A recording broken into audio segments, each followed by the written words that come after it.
A'udzubillahi minasyaitonirrajim. Bismillahirrahmanirrahim. Assalamualaikum warahmatullahi wabarakatuh. Alhamdulillahirabbil alamin. Wassalatu wassalamu ala asrofil anbiya'i wal mursalin sayyidina Muhammadin wa ala alihi wa ashabihi ajma'in. Ya alimullah ma'alimna ma yanfa'una wa anfa'na bima 'allamtana wa zidna ilma wa arana al-haqqa haqqa warzuqna ittiba'ah wa arana al-batila batila warzuqna ijtinabah. Ya ayyuhallazina amanu ittaqullaha haqqa tuqatih wa la tamutunna illa wa antum muslimun. Ya Ghafur, Allahumma ighfir lil muslimin wal muslimat fi Filistin wa fi kulli makan. Allahumma ansur ikhwanana al muslimin wal mujahidin fi Filistin wa fi kulli makan. Rabbana innana amanna faghfir lana dzunubana wa qina adzabannar. Amma ba'd. Alhamdulillah, segala puji dan syukur adalah milik Allah, Tuhan semesta alam yang telah menciptakan kita. Dan karena rahmat dari Allah Subhanahu wa taala, hari ini kita kembali berjumpa di channel YouTube iDream TV dalam program Hikmah Himpunan Kisah dan Motivasi Hidup, di mana insyaallah kita akan coba kembali mempelajari berbagai hal, mengambil ibrah, mengambil pelajaran untuk menguatkan kualitas iman dan ketakwaan kita kepada Allah, memperbaiki amalan-amalan kita untuk kemudian kita persembahkan kepada Allah Subhanahu wa taala amalan-amalan terbaik dalam kehidupan kita. Tidak lupa kita baca salawat dan salam, Allahumma sholli ala sayyidina Muhammad wa ala ali sayyidina Muhammad.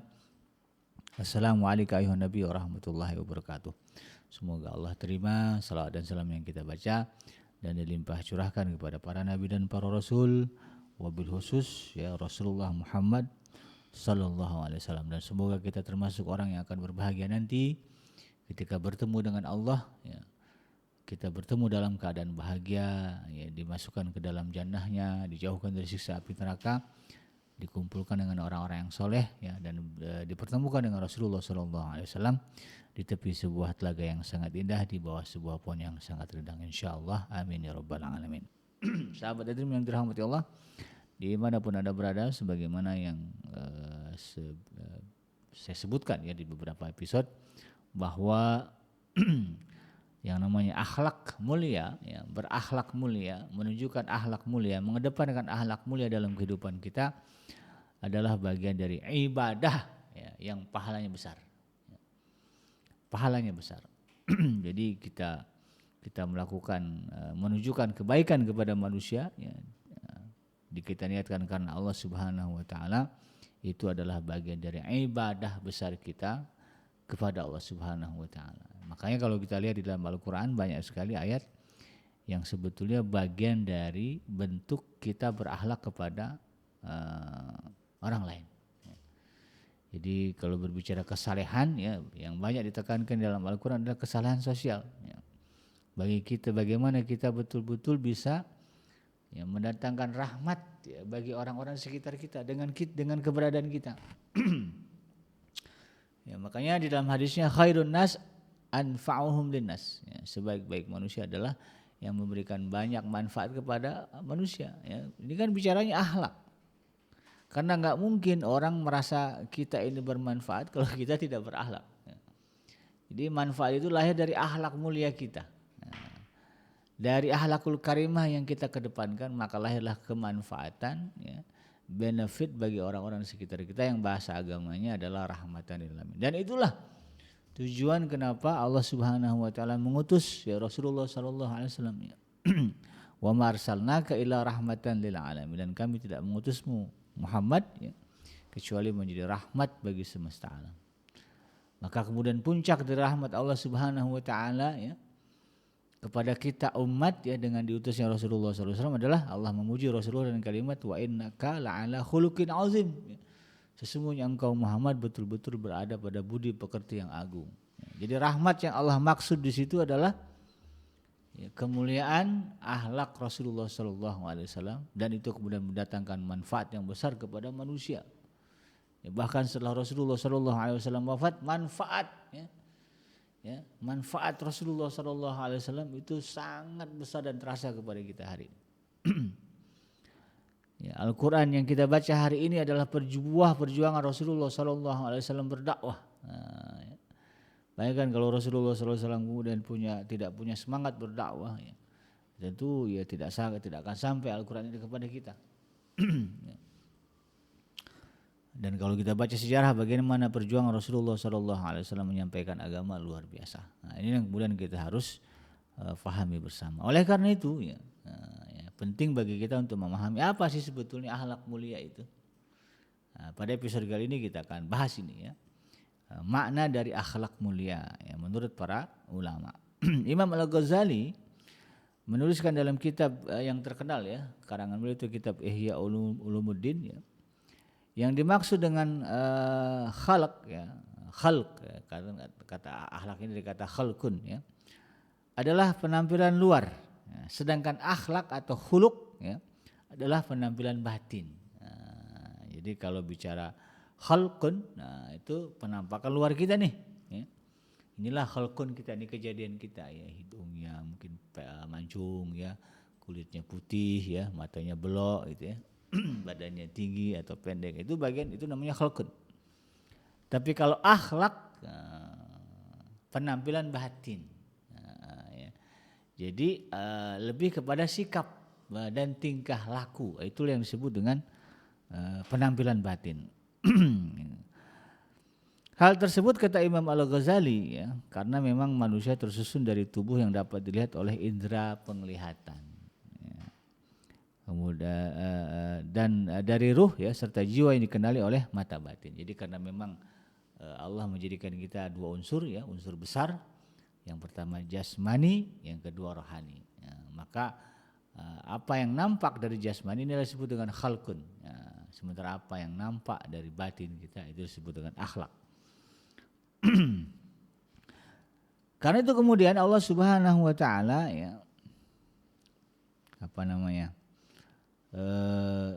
kalau kita lihat dalam perintah ya, perintah-perintah di dalam Al-Quran ya porsinya kepada dua ini ya, perintah kepada dikerjakan oleh jasmani kita ya, dan juga perintah yang Allah tujukan kepada rohani kita ya. Jadi yang mengamalkannya ada dua ya, unsur rohani kita yang mengamalkannya, ada juga unsur jasmani yang mengamalkannya. Misalnya haji ya.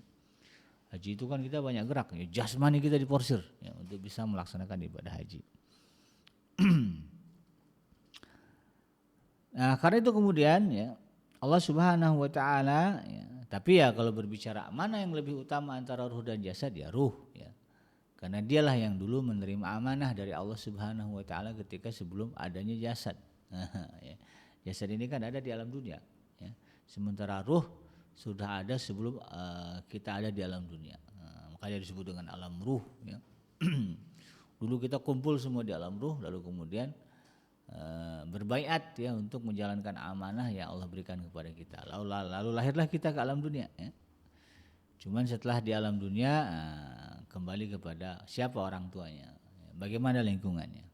Lebih dari itu, kalau Allah menghendaki dia mendapatkan hidayah, meskipun dia lahir dari orang tua yang kafir, tinggal di lingkungan yang kafir, tetapi kalau Allah menghendaki dia mendapatkan hidayah, tetap Allah akan tunjukkan kepada dia jalan untuk mendapatkan hidayah.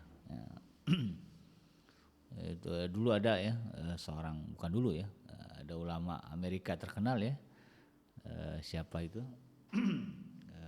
Ustadz Nu'man Khan ya, Nu'man Ali Khan.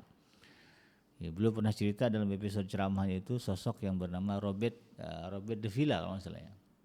Ya. Kalau nggak salah namanya. Ini padahal dia bukan orang Islam, dalam keadaan paralyzed ya, lumpuh total ya, berada di sebuah rumah sakit yang juga jauh dari lingkungan muslim, tapi kemudian dia bisa menjadi seorang muslim tanpa ada orang yang datang sebagai muslim kemudian membimbing dia ya. Ya, Allah memberinya hidayah melalui mimpi ya, mimpi bertemu dengan Rasulullah SAW. Lalu kemudian dari situ dia belajar Islam ya, dan akhirnya menjadi seorang muslim. Padahal dia lumpuh, nggak bisa kemana-mana dan jauh, dan tinggal di lingkungan non muslim ya. Ya, tapi ketika Allah menghendaki dia mendapatkan hidayah, sampai juga hidayah itu kepada dia. Ya. Kenapa? Ruhnya ya, ada ruhnya. Karena itu kemudian kedudukan ruh diagungkan oleh Allah Subhanahu wa taala ya. Dan ruh inilah yang kemudian menjadi pangkal dari kehidupan yang kita jalani di alam dunia ini.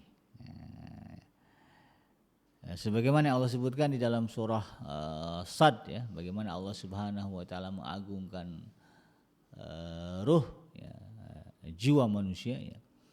Dalam surah Sad ayat yang ke-70 hingga ayat yang ke-72 Allah Subhanahu wa taala berfirman, A'udzubillahi minasyaitonir rajim, "Idz qala rabbuka lil malaikati inni khaliqum basyaram min tin." Ingatlah ketika Tuhanmu berfirman kepada para malaikat ya, Inni khaliqum basyaram min tin. Sesungguhnya aku, kata Allah Subhanahu wa taala, akan menciptakan manusia dari tanah. Nah, ini jasmaninya nih ya. Jasmaninya Allah ciptakan. Fa idza sawaituhu wa nafakhtu fihi min ruhi faqa'u lahu sajidin. Nah, apabila aku telah menyempurnakan penciptaannya ya, sudah jadi jasmaninya begitu. Dan kemudian dia meniupkan ruhku, ruh ciptaanku, ruh dari Allah ke dalamnya, maka tunduklah kamu kepadanya dalam keadaan sujud. Ya, jadi ini menjadi dalil ya yang dikemukakan oleh Imam Al-Ghazali tentang kedudukan jiwa. Ya. Jasadnya sudah ada, sudah sempurna, tapi malaikat enggak disuruh sujud tuh. Ya, malaikat enggak disuruh sujud. Ya. Kapan malaikat bersujud? Ketika Allah Subhanahu wa taala meniupkan ruh ke dalam tubuhnya itu. Nah, ini Nabi Adam ceritanya itu. Ini Nabi Adam ini jasmani dijadiin dulu sama Allah ya. Dari riwayat menyebutkan diambil dari 7 jenis tanah yang ada di bumi. Sehingga manusia itu dimanapun dia tinggal dia bisa hidup. Karena di badannya ada unsur semua tanah di bumi itu ya. Yang di kutub aja ada ya, bisa bertahan manusia itu. Jadi dikumpulkan tanah-tanah di bumi ya. Kan manusia itu dibuat dari tanah ya. Nabi Allah Adam dibuat dari tanah ya. Min hama'im masnun kalau kata Iblis ya, di dalam Al-Quran dikatakan begitu. Dari tanah yang diberi bentuk, lumpur hitam yang diberi bentuk ya. Dikumpulkan semuanya. Jadi jasmaninya itu belum ada perintah sujud ya, kepada malaikat. Kapan perintah sujud datang? Ya, fa idza sawaituhu wa nafakhtu fihi min ruhi faqa'u lahu sajidin. Ya, setelah aku tiapkan, setelah jasadnya jadi sempurna, lalu aku tiupkan ruhku, kata Allah Subhanahu wa taala, kepada dia ya, kepada jasad dari tanah yang diberi bentuk ini, faqa'u lahu sajidin, maka tunduklah kamu semua dengan bersujud kepadanya. Nah, jadi ini menjadi dalil ya bahwa jiwa ya, ruh ya, yang Allah Allah tiupkan ke dalam jasmani kita, itulah yang paling penting dan paling berharga yang harus kita jaga. Ya, dan sebagaimana disebutkan di dalam surah As-Sam kan, wa nafsi wa ma sawwaha fa alhamaha fujuraha wa taqwaha qad aflaha man zakkaha wa qad khaba man dassaha. Fitrahnya ruh yang Allah berikan kepada kita itu suci, bersih, ya, tanpa dosa. Maka beruntunglah ya, kata Allah Subhanahu wa taala, mereka yang kemudian bisa mempertahankan kesucian ruhnya hingga menghadap Allah Subhanahu wa taala. Dan sebaliknya celakalah, merugilah orang yang tidak bisa menjaga kesucian jiwanya hingga dirinya menghadap Allah Subhanahu wa taala. Allah kasih bersih ruh itu, tapi ketika dia pulang kepada Allah, rohnya penuh dengan dosa, ya, penuh dengan kemaksiatan, penuh dengan keingkaran. Bagaimana dia akan bertanggung jawab kepada Allah Subhanahu wa taala? Maka dijelaskan di ayat itu wa qad khaba man dassaha, maka rugilah, celakalah ya mereka yang kemudian tidak mampu menjaga kesucian, lalu dalam bahasa lain mengotori jiwa itu. Jadi jelas dalam hal ini ya sahabat hadirin yang dirahmati Allah ya, di dalam diri kita ada unsur yang dimuliakan oleh Allah Subhanahu wa taala, dan karena itu kemudian ya, jiwa ini kita hiasi dengan amalan-amalan yang meningkatkan kemuliaannya. Ya, kalau jasmani ini ya untuk meningkatkan kemuliaannya ya, amalan-amalan jasmani ya, kita kerjakan. Ya, yang nampak oleh manusia gitu kan, kita sholat, puasa, haji gitu kan, kita berzakat begitu kan, itu kan bagian dari amalan jasad. Maka kemudian untuk jiwa kita ini juga ada amalan-amalan yang sifatnya juga memuliakan jasad, ruh kita ya. Nah inilah yang kemudian ya,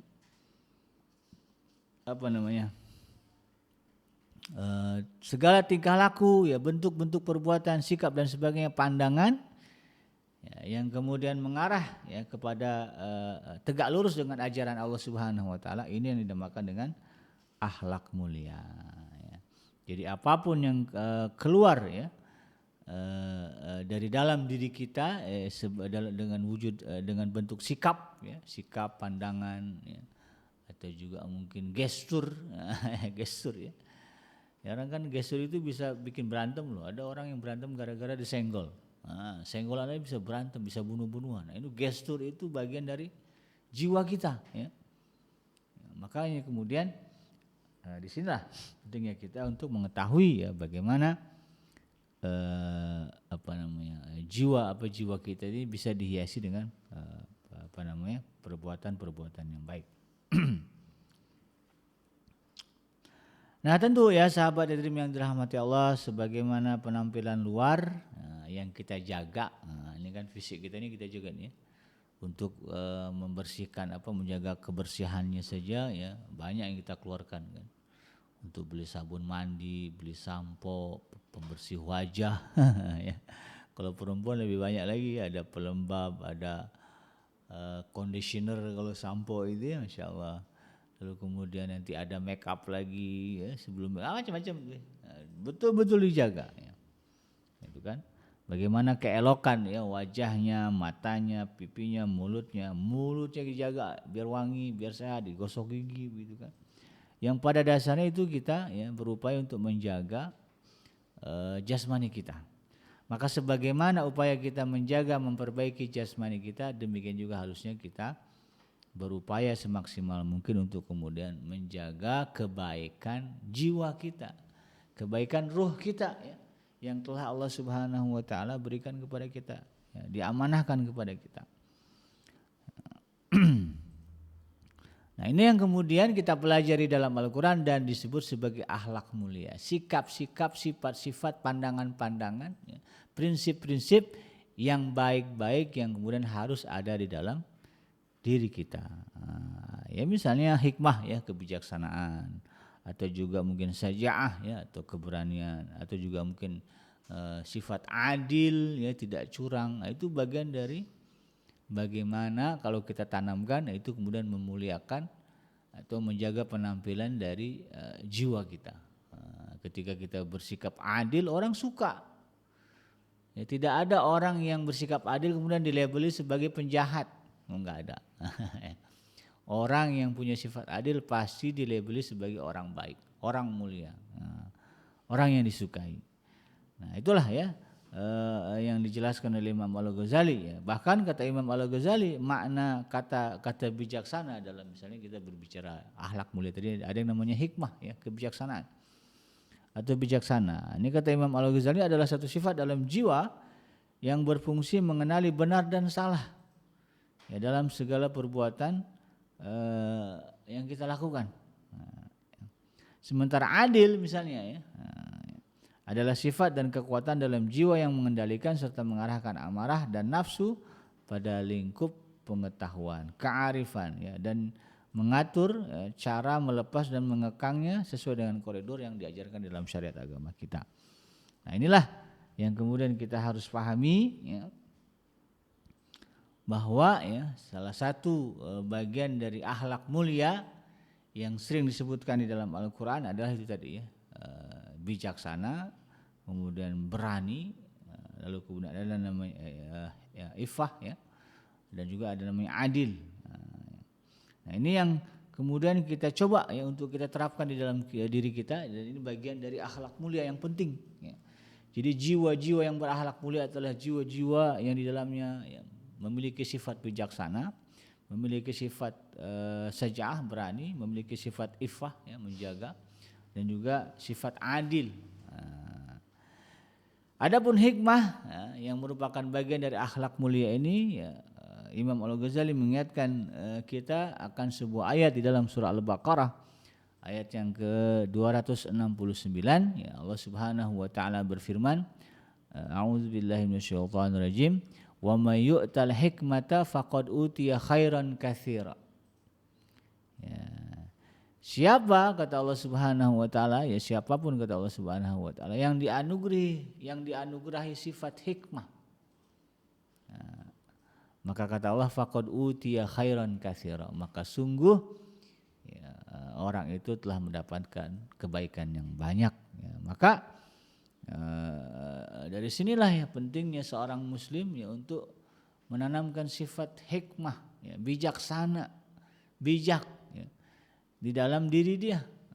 Ya, karena orang yang bijak ini kata Allah Subhanahu wa taala, ya, kalau dia punya sifat bijaksana di dalam dirinya, maka sesungguhnya dia adalah orang yang mendapatkan kebaikan yang banyak. Jadi oleh karena itu ya ketika kita memutuskan berbagai hal, putuskanlah dengan bijak. Dari mana kebijaksanaan itu lahir? Dari ketekunan kita, ketelatenan kita mempelajari apa yang Allah Subhanahu wa taala firmankan. Jadi kalau sering ngaji, ya, sering menghadiri kajian, sering hadir di majelis-majelis ilmu, maka makin banyak hal yang dia tahu. Apalagi kemudian sumbernya ilmu itu dari Allah Subhanahu wa taala, zat yang menciptakan alam semesta. Maka tentu akan tumbuh dan lahir dari diri dia kebijaksanaan yang sangat dalam. Ya, sifat bijak yang sangat luar biasa. Ya, pikirannya akan terarah untuk kemudian mengambil kebijakan. Jadi kebijakan yang diambil itu tepat. Tepat sebagaimana yang Allah Subhanahu wa taala ajarkan, tepat sebagaimana yang Rasulullah sallallahu alaihi wasallam contohkan. Nah, sebaliknya ya penyalahgunaan itu ya, penyalahgunaan kekuatan berpikir untuk tujuan-tujuan yang tercela. Ya, kan orang ini kan kemampuan berpikirnya sama ya, gitu. Karena otak yang Allah berikan kepada kita sama. Nah, ada orang yang kemudian menggunakannya untuk melahirkan kebijaksanaan, ada pula yang kemudian menggunakannya untuk melahirkan kekejian. Ya. Sementara kalau berbicara keji, ya, ini adalah perbuatan yang disebut sebagai perbuatan khabath, ya. Khaba'is ya, yang buruk-buruk. Ya. Maka siapa yang kemudian menyalahgunakan pikirannya untuk hal-hal yang buruk, ya, dia sudah menjauhkan dirinya dari sifat bijaksana. Sifat yang kemudian semakin membuat dia tercela di hadapan manusia. Ini tentu kita tidak kita inginkan. Ya, jadi kalau kita ingin menjadi pribadi yang bijaksana, ya, karena memang bijaksana bagian dari akhlak mulia, perdalamilah apa yang Allah firmankan di dalam Al-Quran, apa yang diajarkan Rasulullah SAW di dalam hadis-hadisnya. Makin banyak kita tahu, ya, perintah dan larangan yang disebutkan dalam Al-Quran, makin banyak kita referensi untuk mengambil kebijakan di dalam melakukan berbagai hal. Mau dagang misalnya, ya, kalau orang yang bijak, ya, maka dia akan menjauhkan dagangnya dari yang diharamkan. Ya.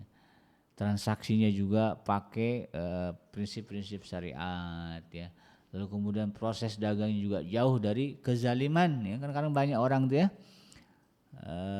yang mirisnya yang mengaku muslim tapi kemudian dagangnya menipu, yang ngambil untungnya berlipat-lipat berlebih-lebih gitu ya, sehingga kemudian ya prinsipnya ya jadi kezaliman begitu ya. Nah ini jangan sampai terjadi kepada diri kita. Kenapa itu bisa terjadi? Bisa jadi ya karena memang kita tidak mengetahui banyak hal di dalam ajaran agama kita. Ya. Nggak tahu ternyata riba itu haram.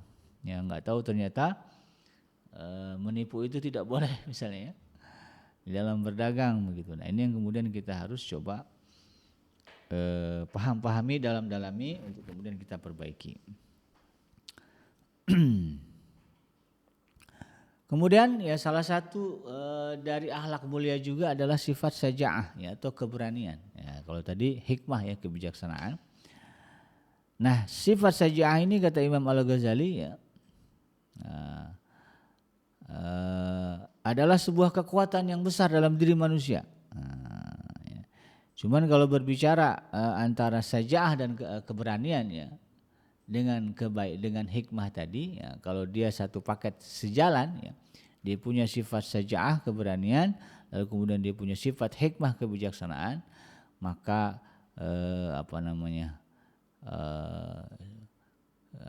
keberanian itu akan mengarah kepada kebaikan-kebaikan. Kan ada orang yang beraninya ya, justru kepada kemaksiatan. Nah, ini yang kita tidak mau. Ya, karena di dalam Islam konsepnya justru kalau kita berani di dalam kebaikan. Makanya kan ada kalimat berani membela yang benar. Ya. Nah, itu yang harus muncul. Dan itu akan muncul kalaulah kemudian ya, mereka yang punya sifat keberanian itu juga memiliki kebijaksanaan. Ya. Karena itu kemudian ya, ini bagian dari satu paket ya, hikmah ya, kita perjuangkan agar ada di dalam diri kita, kemudian syaja'ah juga kita kita bangun dalam diri kita keberanian itu.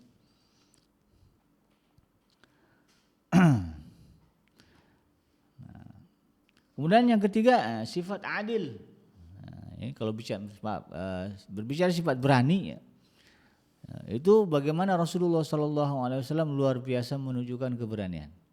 Ya, makanya kalau kita lihat baca sejarah ya, Rasulullah SAW itu kalau bicara ada hal yang menghebohkan ya dan menggentarkan, maka Rasulullah berada di barisan terdepan untuk memberikan perlindungan.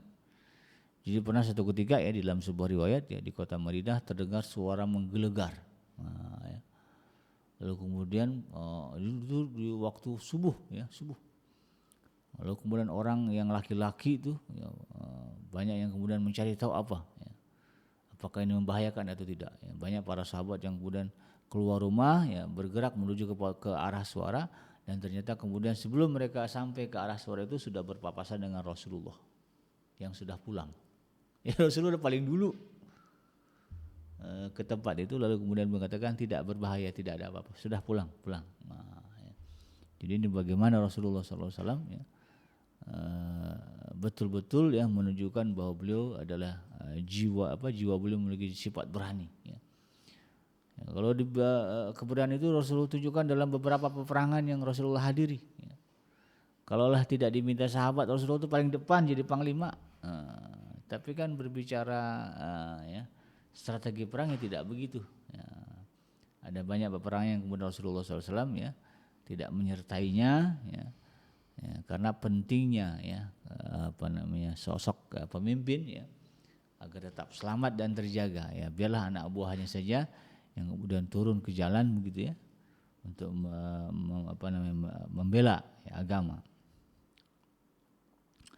Nah itu sifat berani. Adapun sifat adil ya, jadi itu dia ada hikmah, kemudian ada syaja'ah, ada juga kemudian sifat adil. Nah, sifat adil ini sahabat yang dirahmati Allah, ya, ini bagian dari sifat wajib sebetulnya. Ya. Sifat wajib bagi seorang Muslim. Karena memang di dalam ayatnya ya i'dilu berbuat adillah, karena sesungguhnya adil itu lebih dekat kepada takwa, hi aqrabu lit taqwa. Jadi orang yang bertakwa kalau dia punya cita-cita menjadi orang yang muttaqin ya, orang-orang yang mendapat gelar ketakwaan, orang muttaqin, maka salah satu sifat yang harus melekat pada dirinya adalah bersikap adil. Ya, jadi adil ini bagian dari akhlak mulia yang diajarkan di dalam agama kita. Nah, untuk bersikap adil ini ya Allah Subhanahu wa taala ya menganugerahkan kepada kita akal. Ya. Akal ini untuk mencerna apa yang kemudian harus dia putuskan. Ya. Maka sebaik-baik orang-orang yang adil adalah orang yang betul-betul memaksimalkan peran akalnya. Nah, kalau berbicara akal, Allah Subhanahu wa taala itu banyak sekali memerintahkan kita untuk memberikan stimulus ya, atau rangsangan kepada akal kita dengan memikirkan ya, merenungkan apa-apa yang difirmankan oleh Allah Subhanahu wa taala. Apa yang Allah ciptakan renungkan. Nah, ya, ini dalam rangka mengasah kecerdasan akal, ya, supaya lahir kemudian sifat bijaksana. Lalu ketika dia memutuskan, keputusan yang lahir adalah keputusan yang adil. Ya. Sikap yang lahir adalah sikap yang adil. Nah, ini yang harus ada pada jiwa setiap manusia, ya, setiap seorang mukmin. Ya. Dan orang yang adil ya, adalah orang-orang yang mampu mengendalikan amarah, ya. Kemudian juga melahirkan sifat-sifat mulia, ya, menjaga kemartabatan, ya, menjaga martabat diri, menjaga kehormatan, ya. Kemudian memiliki ketangguhan, ya. Dan kemudian juga ya, mampu mengendalikan amarah. Inilah sifat orang-orang yang itu tadi ya, memiliki sifat adil. Ya, bentuknya ya, yang keluar dalam dirinya adalah seperti itu. Nah, dan ini ya, tentu juga harus menjadi bagian dari akhlak kita. Bagian dari akhlak mulia yang harus ada dalam diri kita. Ya. Kepada siapapun kita, di hadapan siapapun kita, tetap kita tunjukkan sifat adil. Apalagi kalau kemudian memang jabatannya sebagai pengadil, ya. Mungkin kalau di dalam kehidupan kita ya ada jabatan hakim, ya, ada juga mungkin jaksa, ya, ada juga mungkin wasit, sebutlah itu semua ya. Nah itu ya bagi seorang muslim ya disempurnakan dengan tadi ya sifat-sifat mulia yang ada dalam dirinya. Ya, dia punya kebijaksanaan, dia punya keberanian. Ya, maka dengan itu kemudian dia memutuskan. Ya, karena memang untuk bersikap adil juga harus diperlukan keberanian. Ya, ada banyak ya orang yang kemudian tidak sanggup memutuskan dengan adil karena memang tidak memiliki keberanian. Keberaniannya, nyalinya nggak besar. Masih takut dengan ancaman, ya, masih takut dengan kekhawatiran-kekhawatiran, lalu kemudian dia tidak bisa memutuskan, memberikan keputusan yang adil. Nah, makanya penting urutannya kalau Imam Al-Ghazali begitu, yang pertama hikmah dulu, lalu kemudian syaja'ah ya keberanian, lalu kemudian muncul sifat adil. Ya, kalau sifat adil sudah kita perjuangkan, kita tidak punya keberanian, ya, alamat sifat adilnya tidak akan pernah tegak. Jadi untuk membangun ya, untuk melahirkan sifat adil dalam diri kita harus ada sifat berani dulu. Ya, beraninya karena Allah. Gitu ya. Barulah kemudian berbicara bagaimana membangun ya, sifat adil dalam diri kita. Nah yang keempat adalah ifah. Ifah ini adalah kesucian ya. Dan ini merupakan sumber dari kemurah hatian seseorang, ya, sumber dari kesabaran, sumber dari sifat toleransi, sumber dari sifat qanaah, merasa cukup ya. Kemudian sifat wara ya, merendah ya. Kemudian kelembutan hati, kecemerlakan akal ya. Lalu kemudian menjauhkan dari sifat tamak ya. Dan sifat ini ya kalau tidak ada ya di dalam diri kita ya tidak menyertai ya atau mengimbangi adanya tadi kebijaksanaan, sifat keberanian dan sifat keadilan. Kalau kita tidak punya sifat ifah ya, maka kemudian yang lahir apa? Yang lahir adalah ambisius, ya, keliaran, keserampangan, kekejian, pemborosan ya. Jadi kecerdasan yang dia punya, kalau dia tidak punya sifat ifah ya, itu hanya akan mendorong dia kepada hal-hal yang kemudian menjerumuskan dia kepada kesesatan, ambisius gitu ya, meremehkan, bahkan juga terjebak ke dalam kedengkian ya. Karena itu tadi ya, dia tidak punya sifat ifah, menjaga kesucian diri. Ini menjadi benteng bagi kita yang sudah tadi memperjuangkan kebijaksanaan, memperjuangkan keberanian, memperjuangkan keadilan, agar ini betul-betul tersalurkan secara positif ya. Lahir dalam bentuk akhlak mulia, jauhkanlah diri kita dengan jaga diri kita dengan sifat ifah. Jauhkan diri kita dari kesombongan, jauhkan diri kita dari hasad dan dengki dengan sifat ifah ini ya, semangat menjaga kemuliaan, semangat menjaga kesucian diri kita ya, suci dari sifat-sifat kotor. Ya. Kan ada juga orang begitu ya. Bicara agama bagus ya, bicara ibadah juga bagus, tapi ternyata punya sifat tercela ya, nganggap remeh, punya hasad dan dengki, hilang itu ya kemuliaan akhlaknya. Orang akan nandain dia cuma bisa ngomong doang ya. Pinter ceramah tapi dagang zalim ya, menipu. Ini tetap ya tidak akan mendatangkan kemuliaan bagi diri seseorang. Karena itu kemudian ya sebagai puncak dari itu semua Allah Subhanahu wa taala memberikan gambaran atau isyarat ya sebagaimana bagaimana ya sesungguhnya akhlak dan sifat seorang muslim atau seorang mukmin. Ada beberapa surat ya, ada 2 surat setidaknya yang menegaskan ini ya. Yang pertama di dalam surah Al-Hujurat ya, surah yang ke-49 ayat yang ke-15.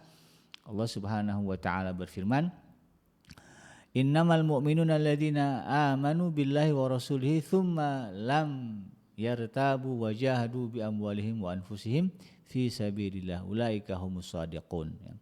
Sesungguhnya orang-orang mukmin ya, yang sebenarnya ya, jadi orang yang mukmin yang betul-betul berakhlak mulia di sisi Allah Subhanahu wa taala adalah mereka yang beriman kepada Allah dan Rasul-Nya. Ya, dia tegaskan betul keimanan kepada Allah dan Rasul-Nya ya, sehingga kemudian tidak ada yang lebih besar dalam diri dia kecuali Allah dan Rasul-Nya. Tidak ada yang dia patuhi 100% kecuali Allah dan Rasul-Nya. Summa lam yartabu ya, lalu kemudian mereka teguh ya, tidak ragu ya dengan itu semuanya. Wajahadu bi amwalihim, lalu kemudian mereka bersungguh-sungguh ya berjihad dengan harta dan jiwa yang ada pada dirinya di jalan Allah Subhanahu wa taala. Lalu kata Allah Subhanahu wa taala, ulaika humus shadiqun. Mereka lah orang yang imannya benar. Mereka lah orang-orang yang membenarkan ya. Sebagai teori ya yang disebut dengan orang bertakwa itu adalah allazi ja'a bisidqi wa saddaqa bihi ulaika humul muttaqun. Orang bertakwa itu adalah yang datang membawa kebenaran Rasulullah SAW wa saddaqa bihi, dan orang-orang yang membenarkannya. Jadi kalau berbicara orang-orang yang membenarkannya, membenarkan Rasulullah, ini sifatnya. Ya. Mereka beriman kepada Allah dan Rasul-Nya, kemudian tidak ragu ya, terhadap apapun yang dicetuskan ya, oleh Allah dan Rasul-Nya. Dan itu menjadi prinsip dalam kehidupan dia. Lalu kemudian dia bersungguh-sungguh berjihad ya dengan harta dan jiwa yang dimilikinya di jalan Allah Subhanahu wa taala. Mereka lah orang-orang yang disebut sebagai orang-orang shadiqun ya, orang-orang yang benar. Lalu kemudian sifat mukmin ya, yang disebut sebagai mukmin yang berakhlak mulia juga Allah gambarkan di dalam surah Al-Mu'minun ya, surah yang ke-23 dari ayat yang pertama hingga ayat yang ke-12. Ya, di sinilah ya ada gambaran gamblang ya, kalau kita masih ragu sifat akhlak mulia itu apa aja Bikenji yang harus kita tanamkan di dalam diri kita ya. Ini bisa dilihat di dalam surah Al-Mu'minun ayat yang ke-1 hingga ayat yang ke-12. Ya, Allah Subhanahu wa taala berfirman, A'udzubillahi minasyaitonirrajim. Bismillahirrahmanirrahim. Qad aflahal mu'minun ya. Beruntunglah, sukseslah orang-orang yang Allah sebut sebagai orang mukmin ya. Siapa mereka? Alladzina hum fi salatihim khashi'un ya. Mereka yang khusyuk di dalam salatnya. Jadi salat itu punya ruh. Ya, bukan sekedar tegak ruku ya, kemudian sujud, duduk, tidak seperti itu. Tapi dia betul-betul lahir ya, dalam dirinya rasa khusyuk. Ya, rasa takut ya, kepada Allah Subhanahu wa taala ya. Kemudian wallazina hum 'anil lagwi mu'ridun ya, yaitu mereka yang meninggalkan perbuatan dan perkataan yang tidak berguna. Jadi orang mukmin itu enggak konyol, enggak iseng. Ya, kadang kita jumpai ya teman-teman kita yang suka iseng ya, suka jahil. Orang beriman yang berakhlak mulia itu jauh dari sifat jahil. Jahil, enggak jahil orang yang enggak iseng ya. Enggak suka ngeprank. Ini fenomena ngeprank ini biasa terjadi ya. Orang beriman ya, ini yang betul-betul Allah sebut sebagai orang yang beruntung ya, adalah mereka yang menjauhkan diri dari perbuatan yang tidak berguna atau perbuatan yang tercela ya, yang enggak ada manfaatnya gitu ya. Kemudian yang berikutnya walladzina hum lizakati fa'ilun, dan mereka yang selalu membayar zakat, menunaikan zakat. Dia menyadari bahwa di dalam hartanya ada hak orang lain. Ya, berarti dalam bahasa mudahnya mereka adalah orang yang dermawan. Orang yang meringan tangan untuk mengulurkan bantuan. Nah, ini kalau berbicara zakat kan ada zakat wajib ya, ada zakat yang ada sedekah wajib ya, ada sedekah sunnah, sedekah wajib di zakat ya. Kalau yang sunnah yang lain-lainnya. Ini dua-duanya kita penuhi ya, zakat ya kita kerjakan, lalu kemudian sedekah juga ya kita kerjakan. Pada dasarnya menunjukkan sifat kedermawanan. Ya, jadi orang mukmin yang berakhlak mulia adalah mereka yang di tengah-tengah masyarakatnya terasa kedermawanannya. Nah, ya. Enggak pelit, enggak kikir. Nah, itu. Kemudian di ayat yang kelima Allah mengatakan wallazina hum li furujihim hafizun, ya. Dan orang-orang yang menjaga kemaluannya enggak genit. Orang yang berakhlak mulia itu ya. Enggak suka ngomong porno, yang enggak vulgar. Ya. Kalau dengan orang lain, kalau dengan istri ya itu enggak ada masalah ya. Ngomong-ngomong vulgar ke istri sendiri ya. Suami sendiri, tapi dengan orang lain. Dia jaga kemaluannya. Ya, kalau berbicara jaga kemaluan apa? Berarti dia menjauhkan betul-betul dirinya dari hal-hal yang akan mendekatkannya kepada perbuatan zina. Jadi orang yang mulia itu ya seperti itu. Ya. Orang mukmin yang mulia itu salah satu cirinya apa? Dia menjaga betul ada pergaulan dengan lawan jenis. Ya. Karena apa? Karena khawatir ya kemaluannya kemudian tidak bisa dia jaga. Makanya kalau kita perhatikan ya ada guru-guru kita yang mulia, kiai-kiai yang mulia ya, di pesantren. Kalau ngajarin santriwati itu beda ya. Kadang santriwatinya sana dia ngadap sana. Kalau Dr. Zakir naik ya, dia minta barisan depan laki-laki, perempuan belakang. Itu ya. Atau dipakai hijab aja, ya, dipakai pembatas gitu kan. Tapi itu bicaranya hati ya. Ada ya guru-guru kita yang memang hatinya sudah terjaga begitu walaupun berhadapan dengan lawan jenis ya, mak-mak misalnya pengajiannya enggak ada masalah. Ya. Tapi pada dasarnya dia bisa menjaga kemaluannya. Ya.